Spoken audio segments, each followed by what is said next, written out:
오늘 우리에게 주시는 하나님의 말씀 보도록 하겠습니다. 누가복음 9장 37절로 43절까지 말씀입니다. 누가복음 9장 37절로 43절까지의 말씀을 저와 여러분들이 함께 한 목소리로 봉독하겠습니다. 우리 지난주에 봤던 말씀인데 37절부터 43절까지 한 목소리로 함께 봉독합니다. 이튿날 산에서 내려오시니 큰 무리가 맞을세. 무리 중에 한 사람이 소리질러 이르되 선생님 청컨대 내 아들을 돌보아 주옵소서. 이는 내 외아들이니이다. 귀신이 그를 잡아 갑자기 부르짖게 하고 경련을 일으켜 거품을 흘리게 하며 몹시 상하게 하고야 겨우 떠나가나이다. 당신의 제자들에게 내쫓아 주기를 구하였으나 그들이 능히 못하더이다. 예수께서 대답하여 이르시되 믿음이 없고 패역한 세대여, 내가 얼마나 너희와 함께 있으며 너희에게 참으리요. 내 아들을 이리로 데리고 오라 하시니 올 때에 귀신이 그를 거꾸러뜨리고 심한 경련을 일으키게 하는지라.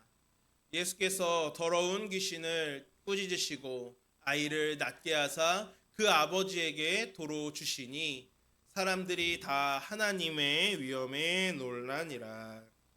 아멘. 네, 오늘은 이제 누가복음 9장 말씀을 가지고 7번째 제자의 삶 시리즈 7번째 시간으로 능력은 믿음과 정결로부터라는 제목으로 함께 은혜를 나누도록 하겠습니다. 하나님께서 이 시간에 저와 여러분들에게 깨닫게 하시고 또한 결단케 하시는 은혜가 있게 되기를 간절히 축복합니다. 우리가 지난주에도 이 같은 본문을 가지고 말씀을 나누었습니다. 지난주에는 우리 기독교가 다른 종교들처럼 산속에 있거나 세상에서 떠나 있지 않고 왜 우리가 세상 한가운데 머물러야 하는가에 대해서 말씀을 나누었습니다. 그래서 우리가 살아가는 나날들은 우리 힘으로 해결할 수 없는 그런 문제들로 인해서 날마다 고통스럽고 또 근심스러운 나날들의 연속이라는 겁니다. 그렇기에 우리가 너무나도 황홀하고 정말 그 행복한 그런 은혜의 체험 가운데 머물고 싶은 그런 생각이 들 수도 있어요.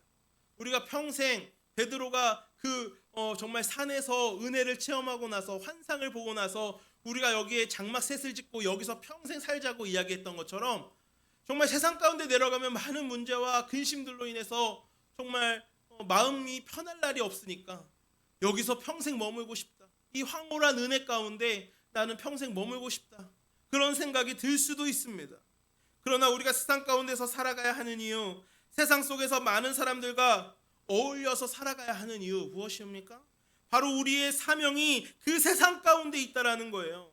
우리가 세상 속에서 많은 사람들과 어울려 살지만 거기에서 세상 풍조와 세상 사람들의 그 죄악 가운데 우리가 휩쓸리지 않고 그 유혹에 빠지지 않고 우리는 구별되어서 거룩한 삶을 통해 그 많은 세상의 사람들, 죄악에 빠져 살고 있는 사람들에게 우리가 선한 영향력, 제자로서 그들을 주님 품으로 불러올 수 있는 그런 영향력을 가진 그런 그리스도의 제자들로 살아가야 하는 그런 사명이 있다라는 겁니다. 세상 가운데 우리가 거하면서 세상과 동조되는 게 아니라 어떻게 해야 돼요? 우리가 세상을 변화시켜 나가야 된다라는 겁니다. 그러한 사명이 우리 교회들에게 있다라는 거예요. 그렇기 때문에 무슨 절이나 또 수도승들이 머무는 그런 수도원처럼 산속에 있는 게 아니고 세상을 떠나 있는 게 아니고 교회는 세상 한가운데에 머물러 있는 것입니다. 우리를 부르신 하나님의 목적이 거기 있는 겁니다. 그렇게 하기 위해서 우리는 세상 사람들과 똑같이 살고 똑같이 행동하고 똑같이 유혹에 빠지고 똑같이 죄 짓는 게 아니라 세상 사람들과 구별되게 거룩한 삶을 살아감으로써 우리가 세상 사람들이 우리의 삶을 보고 변화될 수 있어야 된다는 것이죠. 그래서 지난주에는 산 위에서 있었던 일과 산 밑에서 있었던 일들을 비교해서 말씀을 드렸었는데 오늘은 이제 그 산 밑에 있었던 일들을 조금 더 깊이 들어가서 말씀을 전하려고 합니다. 자, 28절 말씀에 예수님과 3명의 제자들이 산에 기도하러 올라간 사이에 산 밑에서는 무슨 일이 있었습니까? 예수님의 소문을 듣고 하나뿐인 외아들을 데리고 온 아버지가 있었어요. 이 아들이 어떤 아들입니까? 귀신이 들려서 갑자기 막 소리를 지르고 거품을 물고 경련을 일으키는 겁니다. 귀신으로 인해서 매우 몸이 상하고 힘든 상태였다라는 거죠. 그런데 예수님께서 산에 기도하러 가셔서 지금 그 자리에 계시지 않는 겁니다. 그래서 예수님의 제자들이 고쳐주기를 이 아버지가 간청을 합니다. 성경에는 자세한 설명이 나와 있지 않습니다만 40절 말씀을 보니까 당신의 제자들이 내쫓아 주기를 구하였으나 그들이 능히 못하더이다 라고 그렇게 말하고 있습니다. 그런데 우리가 37절 말씀을 보면 거기에는 많은 사람들이 있었음을 알 수 있어요. 예수님의 제자들과 또 예수님을 따르는 사람들, 그리고 예수님의 소문을 듣고 예수님을 보기 위해서 찾아왔던 수많은 사람들이 있었습니다. 아마 그곳에도 몇천 명의 사람들이 있었을 거예요. 예수님이 가는 곳마다 우리가 오병이어의 그 기적 때도 우리가 사람들이 최소 12,000명에서 2만 명 사이가 있었을 것이다 라고 추정하지 않습니까? 그런 것처럼 이곳에 예수님을 보기 위해서 몇천 명의 수많은 사람들이 아마 있었을 거예요. 그 중에 이 귀신 들린 아들이 있었던 거예요. 지난주에도 말씀드렸지만 아마 그 많은 사람들이 모여있는 가운데 이 아들이 갑자기 경련을 일으켰을 겁니다. 이 아버지가 예수님에게 부탁하려고 왔는데 예수님이 안 계셨어요. 그럼 예수님 올 때까지 기다려야지라고 생각을 했겠지만 참 이 기다릴 수 없는 상황이 된 거죠. 이 아들이 갑자기 막 또 경련을 일으키고 막 몸을 상하게 하고 거품을 물고 발악을 하는 겁니다. 많은 사람들의 눈과 귀가 이 아들에게로 쏠렸습니다. 그리고 제자들도 이 모습을 보았을 거예요. 그래서 이 아버지는 당장에 이 아들이 발작을 일으켰기 때문에 제자들에게라도 아들을 고쳐달라고 부탁을 했을 거죠. 하지만 그 결과를 우리는 다 알고 있죠. 우리가 지난주에도 보았듯이 이 제자들이 귀신 들린 아들을 고쳤습니까? 고치지 못했어요. 제자들은 모두 다 이 아들을 고치지 못했고 속된 말로 아주 많은 사람들 앞에서 쪽팔린 상황이 된 겁니다. 예수님이 산에서 내려오셨습니다. 산 밑에 내려오니까 이 작은 소요가 있었던 거죠. 이때 이 귀신 들린 아들의 아버지가 예수님께 상황 설명을 합니다. 38절에서 40절 말씀이 이 아버지가 예수님에게 이 상황에 대해서 설명하는 그런 장면이죠. 자, 예수님께서 이제 자초지종을 다 들으신 후에 말씀하십니다. 41절 말씀입니다. 함께 한번 읽어보겠습니다. 시작. 예수께서 대답하여 이르시되 믿음이 없고 패역한 세대여 내가 얼마나 너희와 함께 있으며 너희에게 참으리요 내 아들을 이리로 데리고 오라 하시니. 예수님께서 이제 제자들이 이 아들을 고치지 못한 그 이유에 대해서 이 진단을 내리시는 겁니다. 처방을 딱 이 너네들은 딱 이래서 못 고친 거야. 딱 진단이 나왔어요. 그게 뭡니까? 두 가지로 이야기하십니다.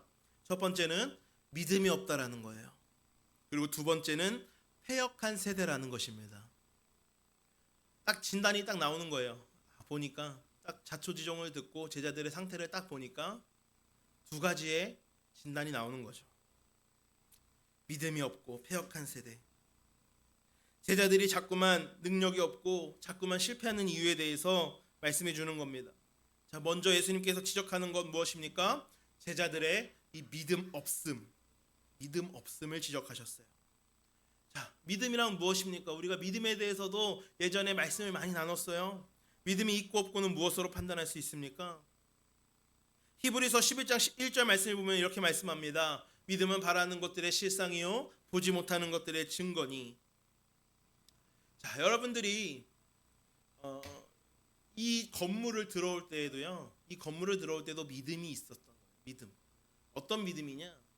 만약에 여러분들 이 건물이 무너질 거다. 내가 여기서 예배 드릴 때 이 건물이 무너져 내릴 거다라고 하는 그런 믿음이 있는 사람은 어떻습니까? 이 자리에 올 수 있어요? 이 자리에 못 오는 거예요. 그런데 여러분들 아무렇지 않게 여길 들어왔죠. 근데 아무렇지도 않은 게 아니라 거기에는 믿음이 작용하고 있는 거예요. 이 건물은 절대 무너지지 않을 거라고 하는 믿음이 있는 겁니다. 그렇기 때문에 아무렇지도 않게 이 자리에 들어올 수 있는 거예요. 여러분들 많은 사람들이 비행기를 타고 해외여행도 가고 비행기를 타죠. 그런데 여러분 비행기가 추락할 수도 있잖아요. 그렇죠? 추락 사고가 있잖아요. 얼마 전에도 큰 사고가 났잖아요. 그런데 만약에 내가 이 비행기는 추락할지도 몰라. 막 나는 이 비행기 기장을 못 믿겠어. 그러면 비행기 탈 수 있어요? 비행기 못 타는 거예요. 그런데 내가 비행기를 탑승을 하고 그 비행기를 타고 어디 멀리 갈 수 있는 이유는 뭡니까? 그 안에 그래도 이 비행기는 나를 안전하게 내 목적지까지 나를 태워줄 거야 라고 하는 믿음이 있기 때문에 그 비행기를 탈 수 있는 거예요. 우리가 어떤 무언가 일을 할 때 믿음이 다 작용한다라는 겁니다. 우리 눈에 보이지는 않지만 그 믿음이 있기 때문에 살 수 있는 거죠. 여러분 우리는 영생을 바라죠. 천국을 바라죠. 그런데 지금 당장 우리 눈앞에 영생, 천국, 하나님의 나라 보이지가 않는 거예요. 그렇지만 우리는 이미 예수 그리스도의 피값으로 영생을 선물로 받았습니다. 그래서 아직 내 눈앞에 펼쳐지진 않았지만 내 눈앞에 그것이 펼쳐질 것을 믿는 것이 믿음이라는 거예요. 근데 여러분 우리가 이 믿는다, 우리가 원하는 것을 얻으려고 할 때에 대가가 필요합니다. 예수님께서 우리를 구원하시기 위해서 십자가 위에서 피를 흘리신 것은 바로 우리를 대신해서 그 대가를 치러 주셨어요. 그래서 예수 그리스도께서 내 대신 죄값을 다 치르셨다라고 하는 사실을 믿는 사람만이 천국에 갈 수가 있습니다. 이처럼 어떤 바라는 것이 우리의 실상이 되기 위해서는요 대가가 요구됩니다. 대가, 값을 치러야 된다라는 말이에요. 값을 치러야 된다. 물론 내가 값을 치러야 되는 일들도 있지만 대부분의 문제들 가운데 내 힘으로 대가를 치를 수 없습니다. 내가 초능력자도 아니고 의사도 아니고 퇴마사도 아니고 여러분 어떻게 귀신을 내쫓을 수 있겠습니까? 내 힘으로 귀신을 내쫓기 위해서 내가 어떤 대가를 치를 수 있느냐는 겁니다. 그렇기 때문에 믿음은 또 뭡니까? 전적으로 맡기는 거예요. 내가 대가를 치를 능력이 없음을 인정하고 하나님께 맡기는 게 믿음입니다. 하나님께 맡기고 하나님께서 하실 것을 전적으로 확신하는 거예요. 그래서 내가 나서서 뭘 하려고 하는 것이 아니라 100% 맡기는 거, 100% 맡기고 완전히 100% 확신하는 거, 이것이 바로 믿음이라는 거예요. 그래서 제자들에게는 바로 이 부분이 없었던 거예요. 자기가 어떻게 해보려고 했던 거예요. 그래, 내가 한번 보여주겠어. 아니면 내가 그냥 예수님이 하던 대로 하면 되겠지. 이런 식의 생각을 했겠죠. 그런데 그들에게 믿음이 없었다라는 거. 내가 어떤 그것을 이뤄내기 위해서 내가 치러야 되는 대가가 있는데 그럴 능력이 그 대가를 치를 수 있는 능력이 자기에게는 없거든요. 하나님께 맡겨야 되는데 그 믿음이 없었다라는 거예요.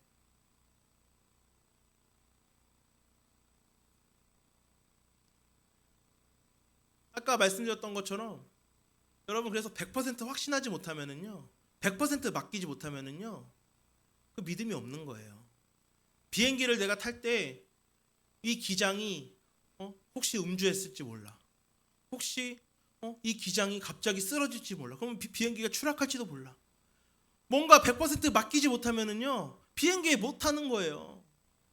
자동차도 마찬가지, 차에도 버스도요, 기차도요, 마찬가지라는 거예요. 내가 그 사람을 100% 그 사람한테 맡기고 확신하지 못하면은 그걸 할 수가 없는 겁니다. 이 제자들에게 그 100% 확신과 그 믿음, 신뢰가 없었다라는 거예요. 100% 하나님을 믿고 100% 맡겨야 되는데 그 100%가 되지 않았던 겁니다. 제자들에게는 내가 해보겠다라고 하는 생각이 마음에 있었다라는 거예요. 전적으로 맡기지 못한 거죠. 이 같은 내용을 평행 본문인 마태복음 17장 19절에서 20절 말씀도 함께 이 같은 내용을 기록을 하고 있는데 이 말씀을 보면은요 마태복음 17장 19절에서 20절 말씀을 보면은요 이 제자들의 믿음 없음에 대해서 조금 다르게 표현하고 있어요. 한번 그 말씀 한번 보겠습니다. 이때 제자들이 조용히 예수께 나와 이르되 우리는 어찌하여 쫓아내지 못하였나이까? 물어볼 때 예수님이 이렇게 말씀합니다. 이르시되 너희 믿음이 작은 까닭이니라. 진실로 너희에게 이르노니 만일 너희에게 믿음이 겨자씨 하나일 만큼만 있어도 이 산을 명하여 여기서 저기로 옮겨지라 하면 옮겨질 것이요 또 너희가 못할 것이 없으리라. 그러니까 제자들이 예수님께 와서 물었던 거예요. 우리는 왜 이 귀신 들린 아들 그 아들에게 귀신 들렸던 그 귀신을 왜 우리는 쫓아내지 못했습니까? 제자들은 의아했던 거예요. 몰랐던 거예요. 왜 예수님처럼 똑같이 했는데 우리도 기도하고 우리도 찬양하고 우리도 귀신한테 예수님의 이름으로 명했는데 왜 안 이루어졌냐 이 말이에요. 왜 우리 기도가 실패했습니까? 왜 우리가 능력을 발휘하지 못한 겁니까? 그때 예수님께서 제자들에게 믿음이 작은 까닭이라고 말씀하시면서 겨자씨 하나일 만한 믿음만 있어도 뭐라고 해요? 산을 명하여 여기서 저기로 옮겨지라 하면 옮겨질 거라고 이야기합니다. 그리고 못할 게 없다라고 말씀합니다. 그런데 왜 우리는 그 일을 못합니까? 겨자씨 하나일 만한 믿음도 없고 또 그런 아주 작은 믿음도 100% 확신하고 믿는 일이 없기 때문입니다. 예수님의 말씀대로라면은요 저기 제주도에 있는 한라산하고 저기 북한에 있는 백두산하고 지금 당장 위치를 바꿔주십시오 라고 기도할 수 있어요. 근데 여러분 물론 이 기도가 응답되지 않을 기도라는 건 확신합니다. 왜냐하면 기도 응답에도요 조건이 있어요. 기도 응답의 조건이 있는데 이거는 잠깐 이제 다른 얘기인데 기도 응답의 조건 뭡니까? 일단 하나님의 뜻에 맞아야 돼요. 그리고 두 번째 그 일이 또 그 일을 하는 이유가 있어야 되겠죠. 목적이 있어야 되겠죠. 그런데 우리가 아무리 간절히 기도한다라고 해서 백두산하고 한라산의 위치를 하나님이 바꿔주실까요? 그럴 이유가 없어요. 하나님께서 하나님의 뜻도 아니고 그렇기 때문에 이루어지지 않는 것도 있고요. 또 우리 마음에 여러분 어떻습니까? 아무리 내가 정말 믿음을 가지고 한라산과 백두산에 위치를 옮겨달라고 기도해도요 그 마음에 정말 단 0.001%의 의심도 없을까요? 아니라는 거예요. 우리 마음에는요 다 그런 의심이 있다라는 거예요. 우리 기도가 응답되지 않는 이유는요 그런 의심이 있다라는 거예요. 이게 정말로 되겠어? 네, 설마. 기도하는 당사자도 그런 마음을 가지고 있다라는 거예요. 그런데 그렇게 기도하면 그 기도는 응답되지 않는다라는 거예요. 아주 작은 의심이라도 한다라는 거예요. 그러면 그것은 아주 능력이 없는 그저 정말 100%가 되지 않는 그런 믿음이 작은 믿음이 되는 거라는 거예요. 마태복음 21장 22절은 이렇게 이야기합니다. 너희가 기도할 때 무엇이든지 믿고 구하는 것은 다 받으리라. 또 요한복음 15장 7절 말씀 너희가 내 안에 거하고 내 말이 너희 안에 거하면 무엇이든지 원하는 대로 구하라 그리하면 이루리라. 그런데 여러분 무엇이든지 원하는 대로 구하면 이루고 또 하나님께 믿고 구하는 건 다 받으리라고 하시는데 그 조건이 뭐예요? 너희가 내 안에 거하고 내 말이 너희 안에 거하면. 이 말은요 뭐냐면 즉 우리가 원하는 그 기도가 우리가 구하는 기도가 하나님의 뜻과 합당하고 또한 우리가 100%에 의심하지 않고 확신으로 믿고 기도하면 구하는 대로 그대로 이루어 주신다라고 하는 말씀이에요. 아까 제가 말씀드린 그대로입니다. 그런데 왜 우리의 기도가 응답되지 않는다고요? 우리의 믿음이 작기 때문에 우리가 조금도 의심하지 않고 100% 확신할 수 있는 그런 믿음이 없어서 그렇다라는 거예요. 여러분 우리가 능력 있는 기도를 드리고 싶으시다면 우리의 믿음에 달려 있습니다. 여러분 우리의 믿음이 우리의 기도의 능력을 좌우한다라고 하는 것을 잊지 마시고 여러분 정말 100% 주님께 확신하고 주님께 맡길 수 있는 그런 의심 없는 믿음을 가지실 수 있기를 주님의 이름으로 간절히 축원합니다. 또한 예수님께서 제자들을 꾸리셨던 게 두 번째 이유가 뭡니까? 바로 패역한 세대라는 겁니다. 패역한 세대. 여러분, 이 패역이라고 하는 말은요, 무슨 뜻이냐면 바른 길을 벗어났다라는 거예요. 패역했다라고 하는 말은요, 벗어났다, 바른 길을 벗어났다. 영어 성경에서는 이 말을 purpose라고 번역했는데, 이 영단어의 뜻은요, 사고방식이나 태도가 비뚤어진 또는 사악한, 심술궂은, 기대를 거스르는 이런 뜻을 담고 있습니다. 그러니까 성경에서 이 말의 원어는요, 신약 성경 곳곳에 기록이 되어 있는데, 그 의미는 주로 하나님의 뜻에서 어긋났다, 하나님의 뜻과 다른 행위를 뜻하는 그런 부정적인 의미를 가지고 있는 단어예요.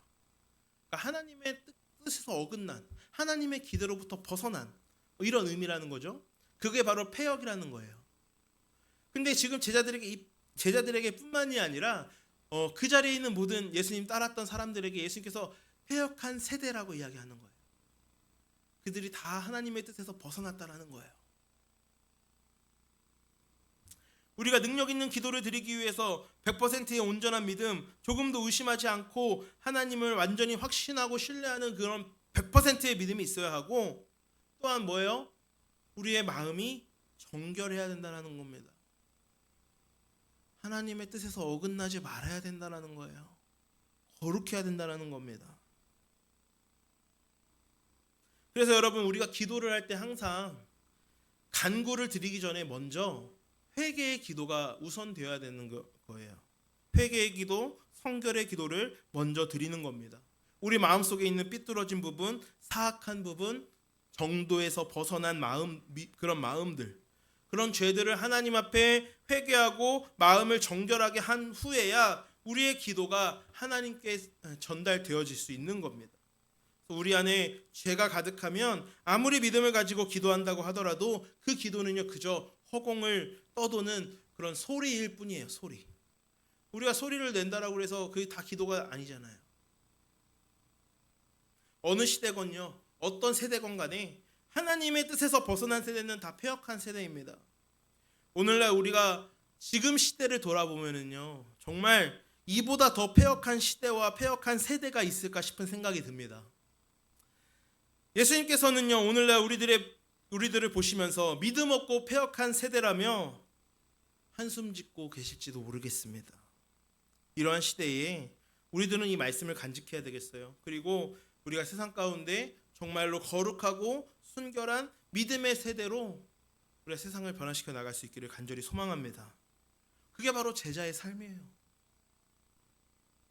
우리가 지난주에 이 세상 가운데 우리가 머물면서 세상을 변화시키자 말씀을 드렸는데, 아무 능력도 없으면서 무슨 능력으로 세상을 변화시키겠어요?